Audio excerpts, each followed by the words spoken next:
le Sphinx de Gizeh. Cette statue de plus de 4500 ans est sûrement la plus emblématique du monde.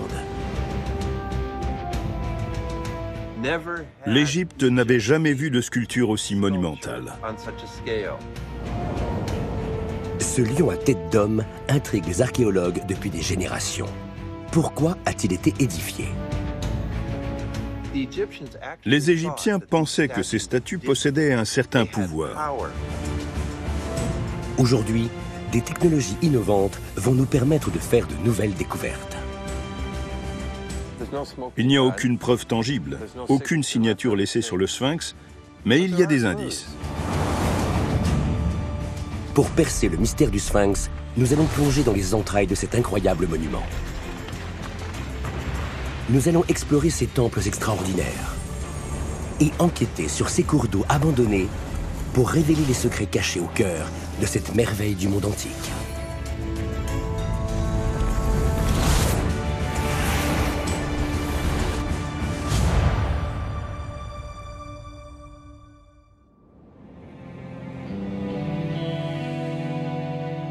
Le Sphinx de Gizeh se dresse en périphérie de la ville du Caire. Il semble être le gardien des temples et des pyramides qui se trouvent sur le site. Il veille sur ces immenses monuments qui servaient de tombeaux aux grands rois d'Égypte. Nous savons à quel pharaon était destinée chaque pyramide, car les Égyptiens ont laissé de nombreux indices derrière eux. La raison d'être des pyramides est plus évidente. Ce sont de gigantesques tombeaux construits pour accueillir la dépouille des pharaons. Ce sont les textes qui nous le disent. Mais nous n'en avons pas pour le Sphinx. Alors on est obligé de s'appuyer sur le contexte plutôt que sur des hiéroglyphes. L'identité du pharaon qui a fait construire le Sphinx reste l'un des plus grands mystères de l'égyptologie. Aujourd'hui, les chercheurs utilisent de nouvelles technologies médico-légales et la dernière technologie de cartographie pour découvrir le Sphinx tel qu'ils ne l'ont jamais vu.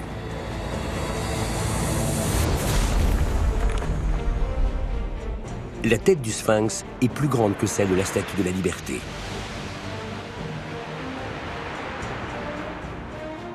Elle a été taillée dans plusieurs couches de calcaire et elle s'élève à 20 mètres au-dessus du sol. Le corps du Sphinx est gigantesque. Il est aussi grand qu'un avion gros porteur. Et sous une couche de protection composée de centaines de blocs de calcaire, ses énormes pattes sont plus longues qu'un bus.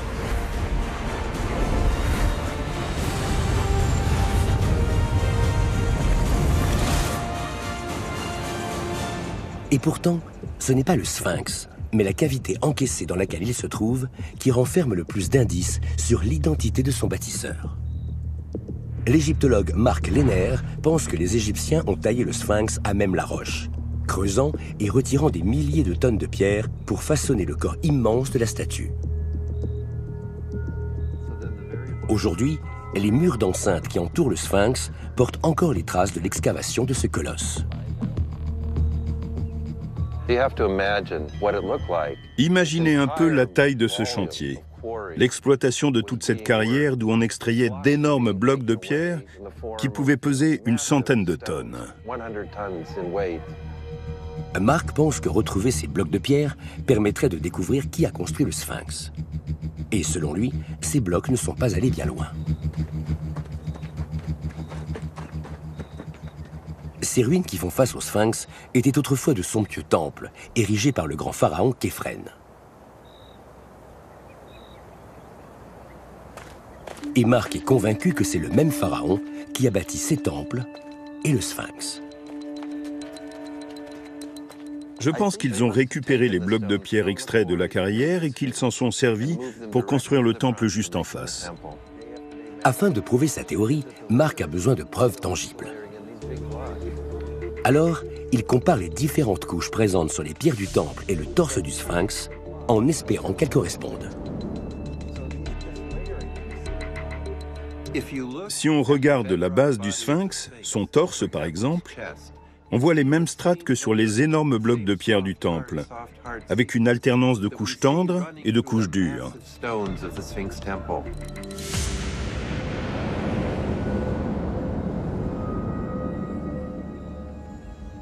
Ces différentes couches présentes sur les pierres des deux édifices sont des strates naturelles qui se sont formées bien avant que les Égyptiens n'arrivent au pouvoir.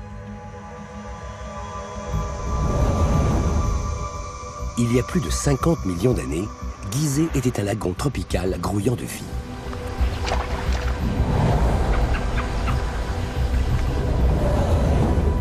Au fil du temps, des sédiments se sont déposés au fond de l'eau et ont formé plusieurs strates de calcaire distinctes. Quand le climat de la Terre a changé, l'eau s'est retirée. Elle a laissé derrière elle un grand espace dégagé avec des affleurements composés de ces différentes strates de calcaire. Marc pense qu'il y a plus de 4500 ans, les Égyptiens ont découpé ces strates pour y sculpter le sphinx.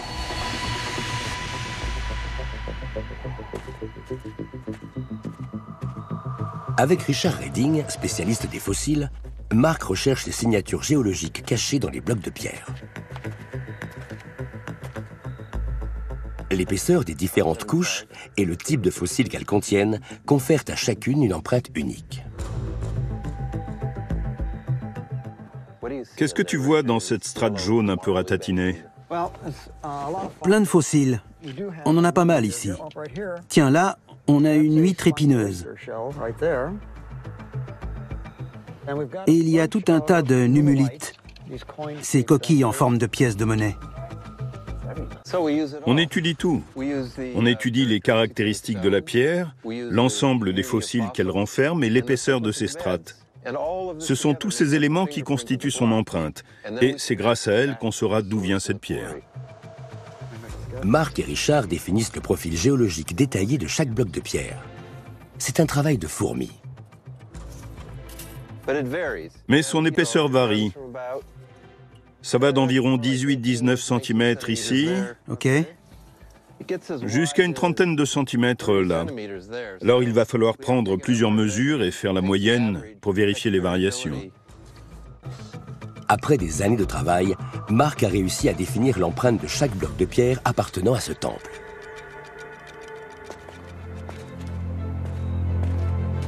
Pour prouver que le temple et le sphinx ont été construits en même temps par le même pharaon, il doit faire correspondre ces pierres avec l'endroit où elles auraient été extraites, la cavité où siège le sphinx. Marc compare d'abord l'épaisseur des strates pour voir s'il trouve une correspondance parfaite avec un des blocs du temple. Oui, 75 cm. La strate du haut, je pense qu'elle part d'ici, de cette ligne. Descends juste encore un peu. D'accord. Arrête-toi là. Si elle s'arrête là, c'est bien là? Oui? Alors on a un bon mètre. OK. Les strates de cette carrière et celles du temple semblent correspondre au niveau 3C et 4. Maintenant, il va falloir comparer les fossiles. Les strates correspondent. Mais pour en avoir le cœur net, Richard doit vérifier que les fossiles correspondent eux aussi. On a une autre huître épineuse qui correspond parfaitement à celle qu'on a trouvée dans le temple. On a aussi plein de numulites, surtout des petites. Oui, tous ces fossiles sont très similaires à ceux observés dans le temple. Donc ça concorde. Il reste encore du travail, mais ces découvertes laissent penser que la théorie de Marc est la bonne. Les pierres qui ont servi à construire le temple proviennent bien de la carrière dans laquelle a été sculpté le sphinx. Grâce à cette approche méthodique, Marc pense pouvoir retrouver l'emplacement d'origine de chaque bloc de pierre du temple dans le fossé qui entoure le sphinx. Deux blocs issus du mur de façade du temple s'alignent parfaitement avec les blocs situés à mi-hauteur du corps du sphinx. Les couches géologiques et les fossiles qu'ils renferment sont les mêmes. D'autres blocs du temple correspondent au plancher de la cavité. Et les concordances ne sont pas terminées. Couche après couche, les blocs de pierre finissent par remplir entièrement la carrière.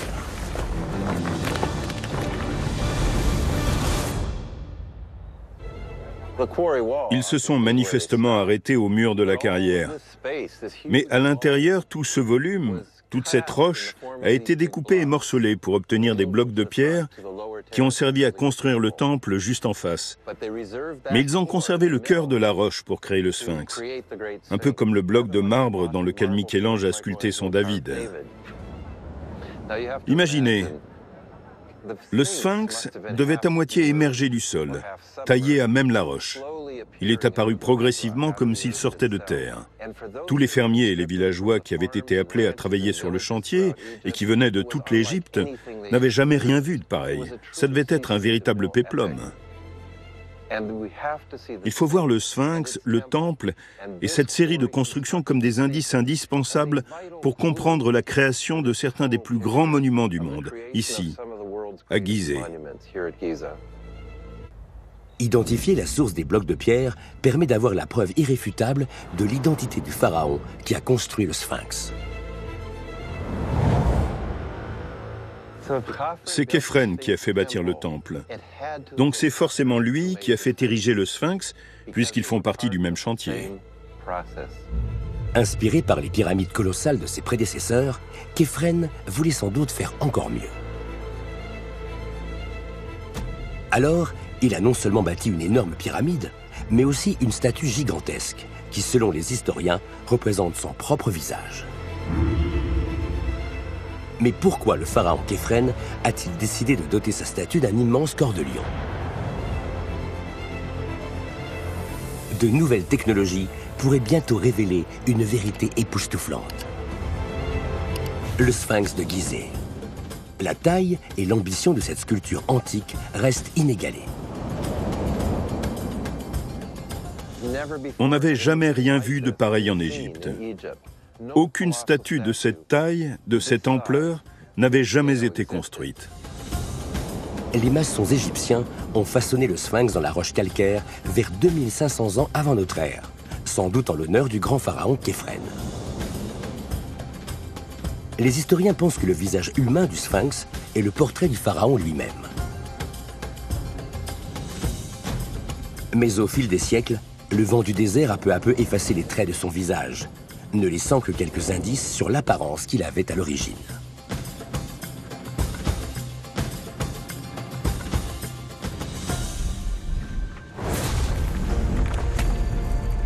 Les entailles profondes sur son visage ont été faites au burin par des vandales qui ont détruit son nez. Si on se base sur d'autres statues de la même période, voilà à quoi il devait ressembler. Des fragments de pierre retrouvés entre ses pattes suggèrent que le sphinx avait une barbe. Des traces de peinture derrière ses oreilles pourraient signifier qu'il portait un maquillage épais.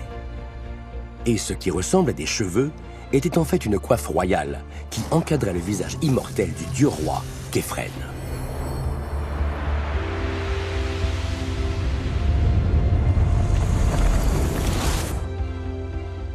Mais une grande question reste sans réponse. Pourquoi Képhren a-t-il posé son visage sur le corps d'un lion? Le monde antique n'avait encore jamais vu d'hybride homme-animal de ce genre-là. En général, les statues de l'Égypte antique ont le corps d'un homme et la tête d'un animal. C'est l'inverse pour le sphinx, où on a la tête du pharaon Képhren sur le corps d'un lion. L'égyptologue Lydia McKnight pense que les félins avaient une signification religieuse particulière pour les Égyptiens. Selon elle, Képhren a peut-être pris le corps d'un lion pour impressionner son peuple qui vénérait les chats. Lydia recherche la preuve de cette obsession pour les chats dans de petites momies, comme celle-ci, retrouvées dans des fouilles égyptiennes.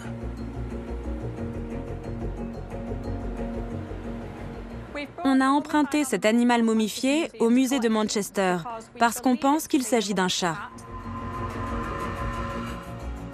Aujourd'hui, Lydia veut confirmer que ce petit animal est bien un chat, et elle veut déterminer la cause de sa mort. Elle cherche à savoir s'il est décédé de cause naturelle ou s'il a été tué. On l'a amené ici pour procéder à un examen radiologique non invasif, comme ceux qu'on pratique sur des patients humains. Ça va nous permettre de voir à l'intérieur sans détruire la momie. La seule façon de découvrir l'intérieur de cette momie inestimable sans la détruire est d'utiliser une technique d'imagerie médicale de pointe, la tomodensitométrie. Cette technique consiste à mesurer l'absorption des rayons X par les tissus en prenant des milliers de photos de la momie sous différents angles. Puis ces photos sont combinées par traitement informatique afin de reconstruire des images en 3D. D'abord, Lydia doit vérifier qu'il s'agit bien d'un chat. Elle recherche les signes caractéristiques d'un squelette de félin. En général, on identifie les chats grâce à la forme de leur crâne, à leur dentition et aux os de leurs pattes. Là, on voit 4 membres dans une position tout à fait habituelle. Le crâne de cet animal est très abîmé, mais ses pattes sont intactes et repliées sous son corps. Ici, on voit bien l'extrémité de ses pattes. C'est l'une des pattes avant. Oui, on a bien un squelette complet de chat sous les yeux. Lydia cherche maintenant des lignes horizontales dans la partie supérieure des os de ses pattes pour savoir à quel âge le chat est mort. Ces lignes sont des cartilages de conjugaison. Ils n'existent que chez les jeunes animaux en pleine croissance. Ici, la présence de ces cartilages ne peut vouloir dire qu'une seule chose.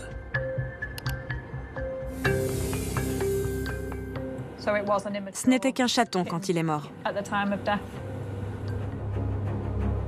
Le fait que ce chaton soit mort de façon aussi précoce semble indiquer qu'il ne s'agissait pas d'un animal de compagnie. C'était un animal élevé en captivité, destiné à être tué puis momifié en guise d'offrande au dieu des chats.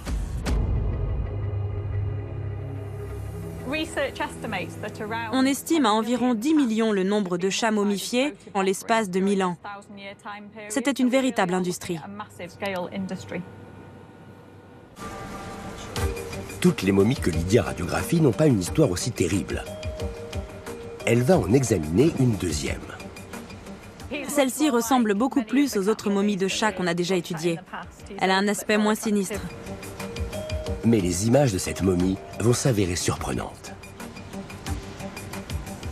C'est moi ou il n'y a aucun os à l'intérieur? De l'extérieur, cette momie ressemble peut-être à un chat. Mais à l'intérieur, il n'y a aucun squelette. Parfois, les momies qu'on radiographie ne renferment aucune dépouille. Elles contiennent autre chose qui n'est pas d'origine animale. C'est peut-être tout simplement parce qu'il n'y avait pas assez d'animaux pour satisfaire la demande. Lydia découvre qu'environ un tiers des momies qu'ils ont radiographiées ne contient aucune carcasse. La personne qui les donnait s'en fichait, tant que de l'extérieur, ça ressemblait à des chats momifiés. Les Égyptiens pensaient que les chats étaient leur lien avec les dieux. Alors, en posant son visage sur le corps d'un lion, Képhren a dû gagner beaucoup de partisans. Mais Lydia pense que pour le pharaon, cela allait bien au-delà du simple désir d'être populaire. En se représentant avec le corps d'un lion, le pharaon sous-entend qu'il est comme un dieu sur terre, qu'il possède des pouvoirs divins tout en conservant une forme humaine. Képhren voulait-il être considéré comme un dieu? Est-ce pour cela qu'il s'est représenté sous la forme d'un des animaux les plus sacrés d'Égypte? Képhren voulait montrer la puissance et la domination qu'il exerçait non seulement sur le site où sa statue était érigée, mais aussi sur le peuple égyptien dans son ensemble. Pour impressionner ses sujets, Képhren a ordonné la construction de la plus grande statue jamais édifiée en Égypte. Le problème, c'est que les Égyptiens n'avaient jamais sculpté d'animal de cette taille. Pour y parvenir, Marc pense que les artisans ont dû apprendre à exploiter les couches naturelles de la roche.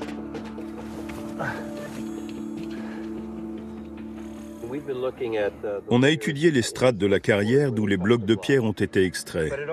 Et ce qu'on peut dire, c'est que les Égyptiens étaient de bons géologues. Ils ont utilisé la géologie et les strates à leur avantage. D'après les recherches de Marc, les Égyptiens ont martelé le sol pour créer de profonds sillons dans le plancher rocheux afin de mettre au jour les différentes couches de calcaire. Puis, ils ont inséré des coins en bois entre les couches pour les séparer et obtenir de parfaits blocs de pierre de construction. En creusant la roche, ils ont dégrossi le sphinx et recycler les chutes pour construire les temples. Et pour finir, une armée d'artisans s'est munie de burins en cuivre pour détailler le visage du pharaon et le corps du lion.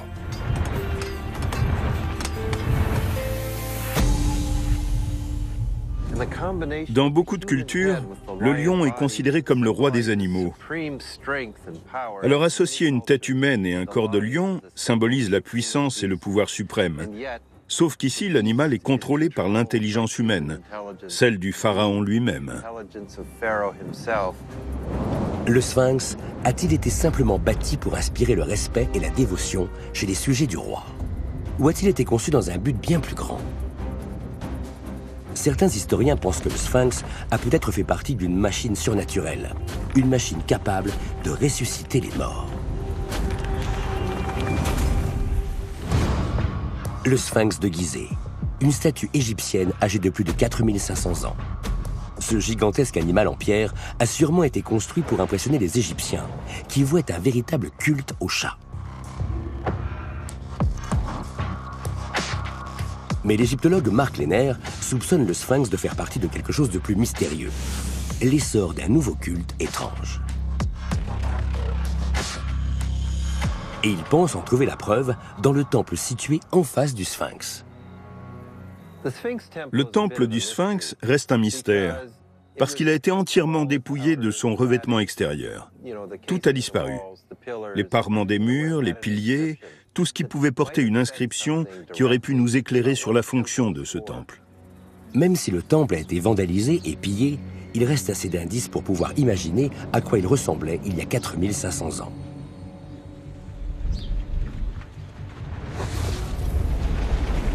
La façade était composée de magnifiques blocs de granit originaires d'Assouan.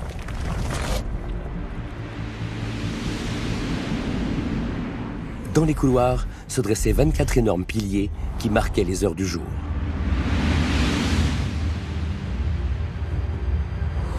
Au cœur du temple, on trouvait deux sanctuaires, l'un orienté vers l'est et l'autre vers l'ouest, et une cour étincelante avec un sol en albâtre, entouré de 10 mystérieuses statues.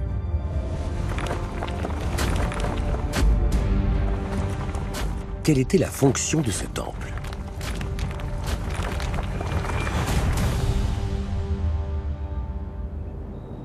Le temple est légèrement décalé sur la gauche par rapport au sphinx. Mark pense que ce n'est pas une erreur, que c'était délibéré. Serait-ce la clé pour percer les secrets de ces ruines? Ce qui est curieux, c'est que l'axe du temple n'est pas aligné sur celui du sphinx. Le sphinx a été placé plus au nord, et l'axe du temple passe à côté, vers l'ouest. Une autre particularité concernant l'agencement du temple pourrait expliquer sur quoi les Égyptiens ont aligné son axe. Ces deux sanctuaires en forme d'alcôve ou de petites niches définissent l'axe du temple. On est forcé de penser que le sanctuaire à l'est est orienté vers le soleil levant et celui à l'ouest vers le soleil couchant. Mark est convaincu que ce n'est pas un hasard et que les bâtisseurs égyptiens ont délibérément pointé l'axe du temple vers l'endroit précis où le soleil se couche à une certaine période de l'année.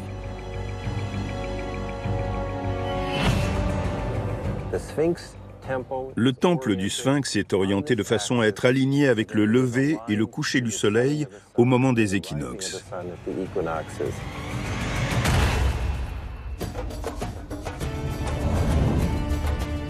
Le jour de l'équinoxe, lorsque le soleil se couche, il passe juste derrière l'épaule du sphinx et le versant sud de la pyramide de Khéphren. L'ombre de la pyramide et celle du sphinx se mélangent alors pour constituer une seule et même silhouette.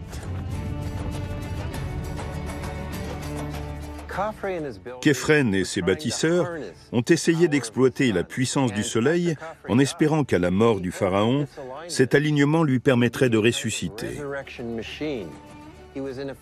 Ils comptaient sur le cycle éternel du soleil pour que lui aussi puisse s'éveiller dans l'au-delà. Mark pense que le temple faisait partie d'un nouveau culte en Égypte. un culte qui vénérait le soleil et le considérait comme une divinité centrale.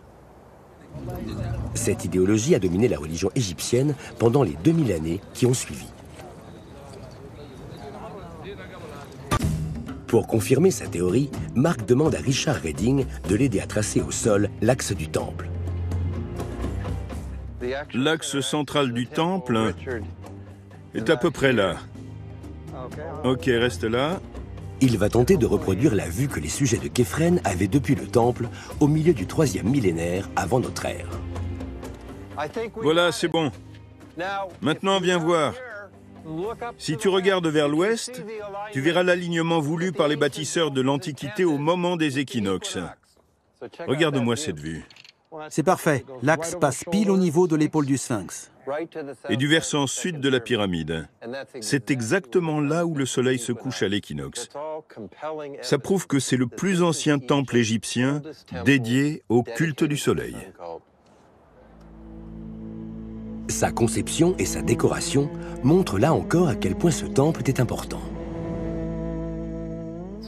À l'époque de Képhren, les murs du temple étaient parés de granit rouge, aussi ajustés que des carreaux de salle de bain et bien polis. Le sol était recouvert d'albâtre blanc, lui aussi poli. Des statues colossales entouraient la cour centrale. Elles avaient sûrement été sculptées dans une sorte de granit foncé. Au final, on avait du blanc par terre, du noir autour et du rouge sur les murs. Ce temple était énorme, simple, mais élégant. Mark pense également que l'emplacement précis du temple du Sphinx lui permettait d'exploiter la puissance d'un autre phénomène solaire. Selon lui, quand les Égyptiens se postaient devant le temple pour célébrer le jour le plus long de l'année, ils pouvaient observer un autre effet visuel étonnant. Lors du solstice d'été, le soleil se couche pile entre les deux pyramides et forme un ancien hiéroglyphe qui représente le cycle éternel de la Renaissance. Avec cette architecture monumentale, ils essayaient de s'approprier la puissance du soleil. Pourquoi? Parce que les Égyptiens pensaient que le roi était le fils du soleil. Et le pharaon avait besoin de la puissance du soleil pour régner sur toute l'Égypte et ses habitants.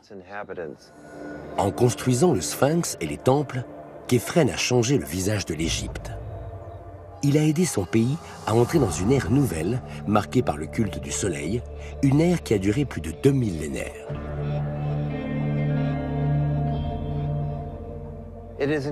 C'est fou que les Égyptiens de la 4e dynastie aient réussi à aligner tous ces gigantesques monuments. Les temples, le Sphinx, les pyramides.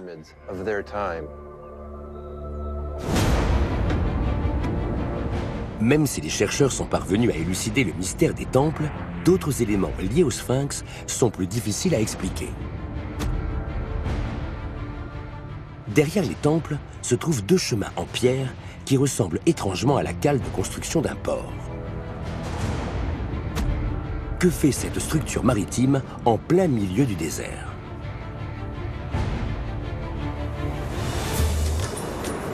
Le Sphinx de Gizeh et ses temples font partie d'un immense complexe funéraire qui s'étend sur plus de 200 hectares.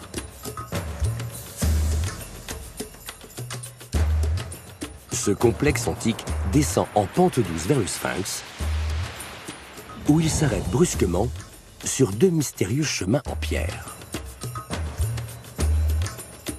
Des rampes antiques similaires à celles-ci ont été retrouvées dans de vieux ports égyptiens.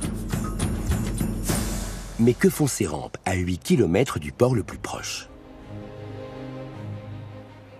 Les égyptologues pensent que la clé de ce mystère est cachée dans une étrange couche de boue située profondément sous les rampes. Quand on dégage le sable de ces structures en pierre, on se rend compte qu'elles font plus de 30 mètres de longueur. Elles aussi descendent en pente douce en suivant l'inclinaison du terrain. Mais au bout des rampes, la nature du terrain change. Cachée sous le sable se trouve une mystérieuse couche de boue noire qu'on ne retrouve nulle part ailleurs autour des temples. Cela indique qu'autrefois, ces rampes avaient une fonction bien particulière qu'elles n'ont plus aujourd'hui.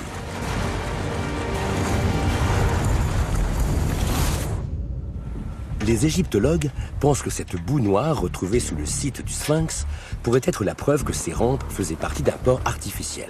Ce port était alimenté en eau du Nil, situé à moins de 3 km à l'est. La question est, jusqu'où vont ces rampes? Où mènent-elles? L'une des réponses les plus plausibles, c'est qu'elles menaient à un port.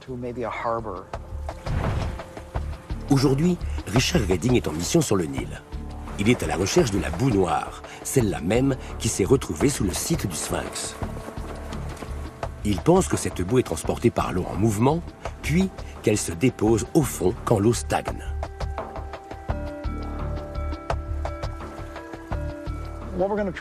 On va explorer les parties calmes du Nil et essayer de trouver le limon là où il se dépose naturellement. Le processus de formation du limon devrait y être très similaire à celui qui s'est déroulé au fond de ce port. Richard se dirige vers une zone calme du Nil pour tester sa théorie. On va aller dans ces eaux peu profondes pour essayer de prélever des échantillons de vase sur le lit du fleuve. L'eau est plutôt calme là-bas, ça ne bouge pas beaucoup. Pour prélever des échantillons de boue au fond du fleuve, Richard va utiliser une foreuse à main.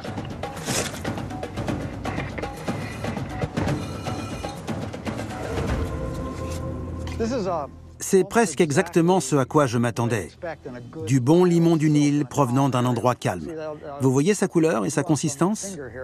Ce type de vase est propre au Nil, car il jaillit d'un endroit bien particulier, à plusieurs centaines de kilomètres de là, dans les montagnes éthiopiennes.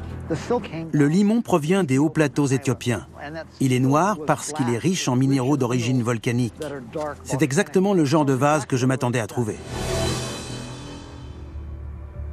Pour Richard, la présence de cette boue du Nil sous le site du Sphinx prouve que les Égyptiens y ont bien construit un port. L'eau entrait dans ce port qui formait un cul-de-sac, une impasse. Elle montait et puis elle s'arrêtait. Et quand elle redevenait calme, toute la boue qu'elle avait charriée se déposait au fond du port et y créait une couche de vase. Richard pense que ce limon a été en grande partie charrié ici lorsque le fleuve était en crue et que son débit était élevé. Mais les crues annuelles du Nil n'ont plus lieu depuis que l'immense barrage d'Assouan a été construit pour réguler le flux du fleuve. Le barrage régule également la quantité de limon qui arrive ici.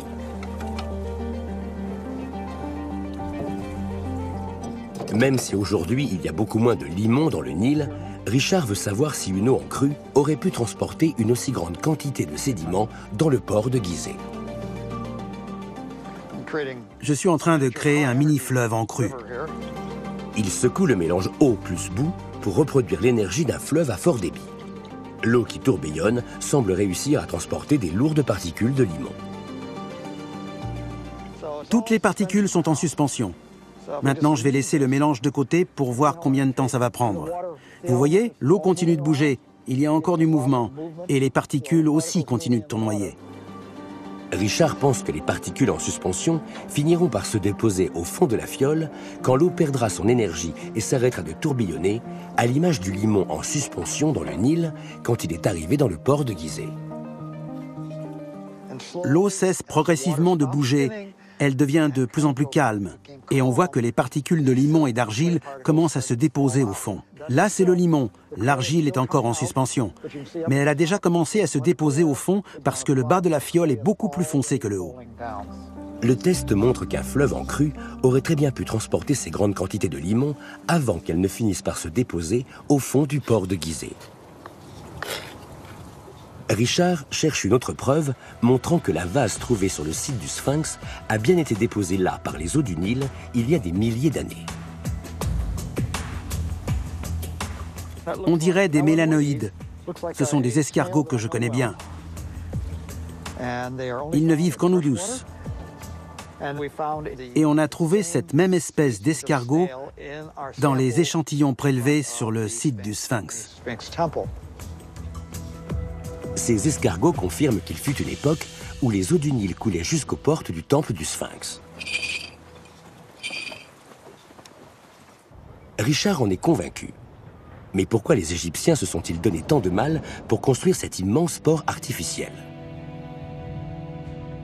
Selon une théorie, les rampes ne seraient qu'une partie d'un gigantesque complexe en front de mer qui permettait de fournir des produits et des matériaux à l'ensemble du chantier de Gizeh.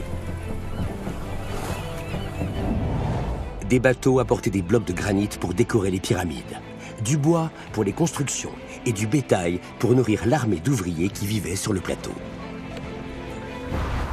Et quand le pharaon Képhren est décédé, le cercueil en bois contenant sa dépouille a traversé ces eaux avant que la cérémonie d'inhumation ne commence.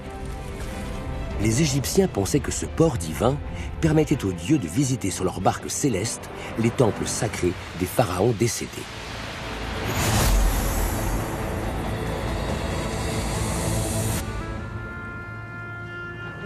Ils n'auraient pas pu construire le site de Gizeh sans avoir accès à un cours d'eau. Ça aurait été impossible de transporter ces immenses blocs de pierre jusqu'aux pyramides ou d'acheminer le granit rouge d'Assouan jusqu'au temple sans voie navigable. Tous ces matériaux devaient être transportés par bateau et non par voie terrestre. Alors il était primordial de disposer d'un transport fluvial, d'un réseau de voies navigables et d'infrastructures adaptées. Autrefois, le gardien en pierre pouvait observer le port animé de Gizeh. Aujourd'hui, le visage de Képhren est en ruine. Cela pourrait être dû à l'érosion, mais bizarrement, le Sphinx semble vieillir plus vite que les pyramides qui l'entourent.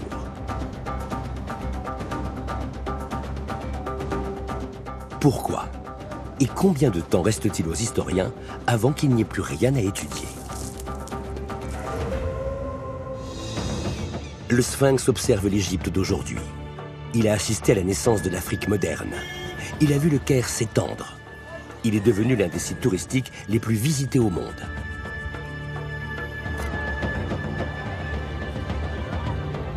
Le Sphinx a été en réfection presque toute sa vie. Il est rongé par un mal mystérieux qui accélère son érosion. Un mal qui ne semble pas toucher les pyramides avoisinantes.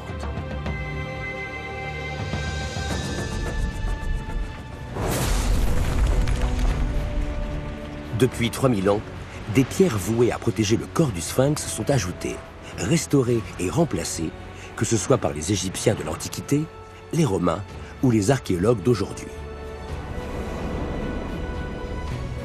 Dans les années 1920, des ingénieurs français ont réparé une énorme fissure qui se trouvait sur son dos.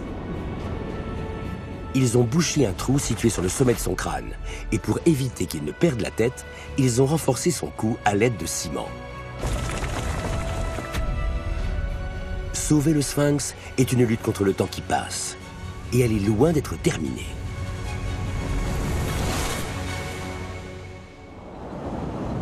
Pourquoi le Sphinx s'érode-t-il aussi rapidement, contrairement à ses voisines les pyramides?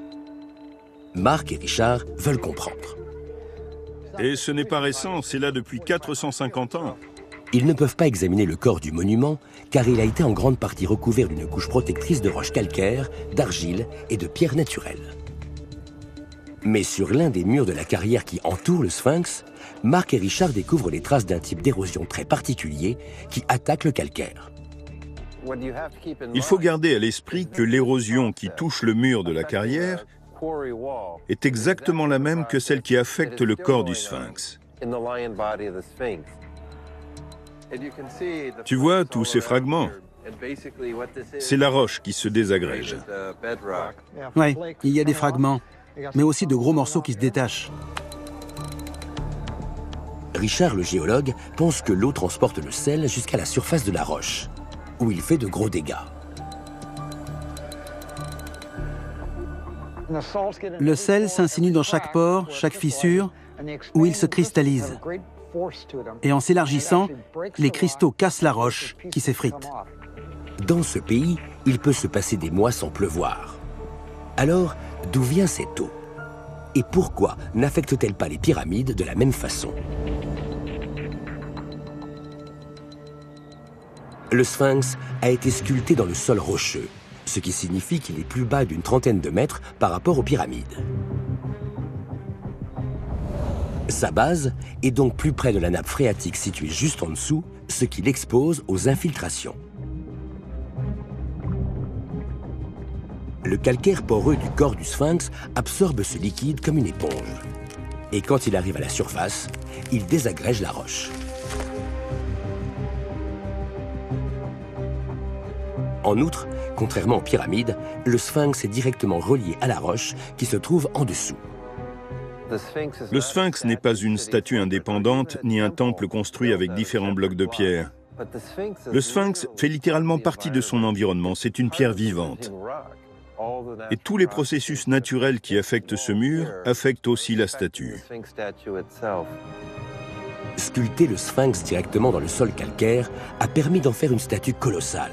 Mais c'est ce qui pourrait bien également causer sa perte. L'érosion du sphinx a commencé dès sa construction. Mais depuis quelques années, elle s'accélère. Les activités humaines si proches du plateau de Gizeh pourraient-elles en être la cause?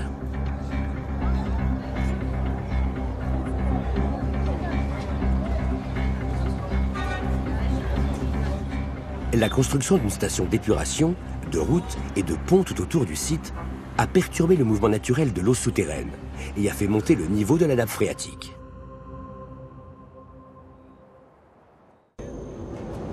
L'une des solutions pour mettre un terme aux infiltrations serait de déplacer le sphinx. Mais le monument pèse des milliers de tonnes et il est bien trop fragile.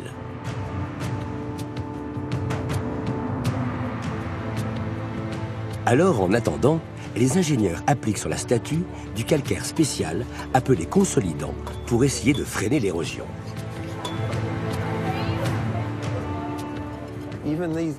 Ils viennent ici régulièrement pour essayer d'enrayer le processus et conserver la forme du sphinx. Mais pour les restaurateurs, protéger le sphinx est une course contre la montre, avant que ces pierres antiques ne se désagrègent dans le désert. Le sphinx et ses temples ont sûrement été conçus pour garder la mémoire du pharaon vivante à travers des rituels religieux basés sur le culte du soleil. Mais certaines parties du complexe semblent incomplètes. De nouveaux indices laissent penser que la grande machine dédiée à la résurrection de Khéphren n'a jamais été mise en marche.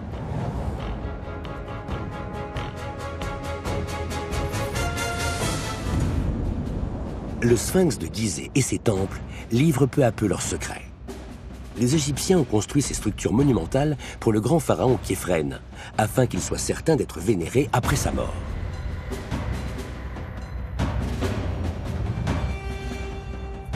Mais il y a un problème.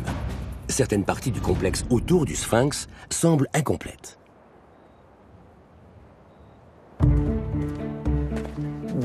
Ce mur montre qu'ils n'ont jamais fini le travail, pour le sphinx et le temple. L'égyptologue Marc Lehner soupçonne les ouvriers qui travaillaient sur ce mur d'avoir abandonné leur poste. Vu d'en haut, le mur situé à gauche du sphinx est bien plat et bien droit, alors que le mur de droite présente des protubérances suspectes. On a ces énormes rebords qui ressortent. C'est exactement là qu'ils se sont arrêtés. J'ai l'impression qu'ils n'ont jamais vraiment terminé le fossé dans lequel siège le sphinx. Marc et son collègue Richard partent à la recherche d'indices prouvant que les ouvriers avaient commencé à tailler cette partie du mur. Je pense qu'un des ouvriers avait son poste de travail ici. Il s'accroupissait là et il martelait la roche avec un maillet ou une masse. Et parfois, il devait utiliser un burin. Richard, le géologue, pense que ce type de roche devait être difficile à tailler proprement pour en faire des blocs de pierre de construction.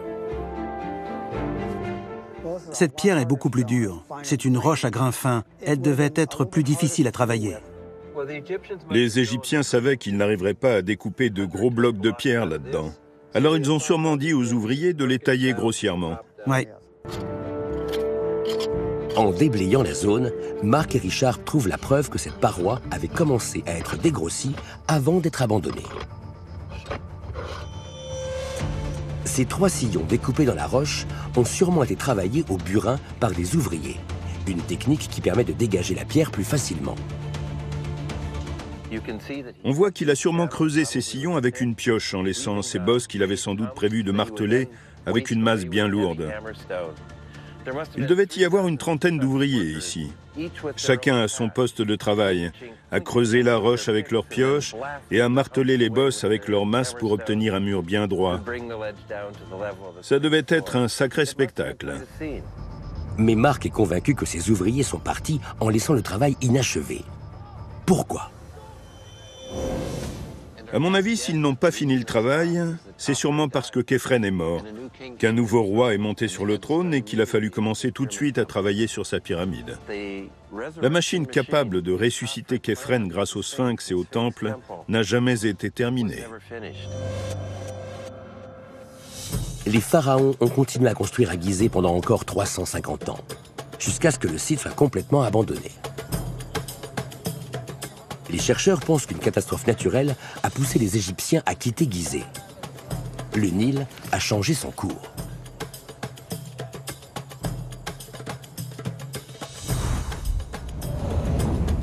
Lorsque les eaux fertiles du Nil ont dérivé vers l'est, le plateau de Gizeh s'est asséché et le Sphinx s'est retrouvé ensablé. Sans personne pour le garder, le site sacré s'est lui retrouvé à la merci des pillards, qui l'ont complètement dépouillé. Les statues et les pierres ont été perdues à jamais. Complètement enfoui dans le sable du désert, le Sphinx aurait pu lui aussi être perdu à jamais. Mais Mark pense que des années plus tard, de nouvelles générations de pharaons ont redécouvert et remanié le site. Mark en a trouvé la preuve sur une stèle gravée un millénaire après la mort de Képhren par le pharaon Thoutmôsis IV. Il est clair que cette stèle a été gravée pour Thoutmôsis. On n'y parle que de lui, son nom est écrit partout. Mark va déchiffrer les hiéroglyphes pour nous conter l'histoire de Thoutmôsis, un prince originaire de Memphis venu à Gizeh pour chasser. Thoutmôsis se reposa à l'ombre de la tête du Sphinx qui lui apparut en rêve. Il lui dit « Thoutmôsis, mon fils, regarde comme le sable a englouti mon corps. Ôte tout ce sable et je ferai de toi le roi de la haute et de la basse Égypte. » Il semble que le Sphinx ait tenu sa promesse. Thoutmôsis est devenu roi d'Égypte alors qu'il n'était pas censé monter sur le trône. Thoutmôsis a placé sa stèle ici, entre les pattes du Sphinx, la première année de son règne. Et puis d'autres rois ont fait pareil. Le Sphinx est devenu une sorte de Vatican, le lieu où on venait pour être sacré roi par les dieux, où on se réclamait le descendant de l'antique dieu Soleil et l'ancêtre de tous les pharaons et de tous ceux qui montaient sur le trône. Ces hiéroglyphes, gravés dans le granit, raconte aussi une autre histoire, celle de ce qui pourrait bien être le premier désensablement du Sphinx, alors qu'il avait dans les 1200 ans. Cette stèle reste en partie mystérieuse, car certains des hiéroglyphes se sont effacés avec le temps, laissant l'histoire inachevée. Malheureusement, l'histoire du tout premier désensablement du Sphinx s'arrête pile poil au moment où Thoutmôsis dit « Je vais le faire ». Mais les preuves montrent que c'est bien Thoutmôsis IV qui a fait désensabler le Sphinx, qui a fait construire d'énormes murs d'enceinte en briques de terre pour le protéger du sable, et qui a restauré son image de Dieu Soleil dans le nouveau royaume. Thoutmôsis est le premier à avoir essayé de restaurer le Sphinx. Mais d'autres pharaons l'ont eux aussi entretenu et réparé comme ils le pouvaient. On sait que le Sphinx a continué à être entretenu pendant 2 millénaires, jusqu'à l'époque romaine et la fin de l'Antiquité. À la mort de Thoutmôsis, vers 1390 avant notre ère, le Sphinx était devenu bien plus qu'un monument dédié au défunt roi Képhren. Construit pour idolâtrer un pharaon, c'est devenu le symbole d'un roi qui a inspiré une nouvelle statuaire. Cette image emblématique, qui combine la tête d'un pharaon et le corps d'un lion, a été reproduite des centaines de fois à travers les différentes dynasties d'Égypte. L'héritage du Sphinx s'est perpétué bien plus longtemps que Képhren aurait pu l'imaginer. Depuis plus de 45 siècles, le Sphinx protège les antiques pyramides de Gizeh. Aucune sculpture, aucune statue, aucune œuvre d'art de cette taille n'avait jamais existé auparavant. Et il n'en a pas existé d'autres pendant au moins un millénaire. Le Sphinx de Gizeh reste l'un des monuments les plus emblématiques et mystérieux au monde. Les chercheurs qui travaillent sur ce gigantesque félin à tête humaine parviennent progressivement à percer ses secrets.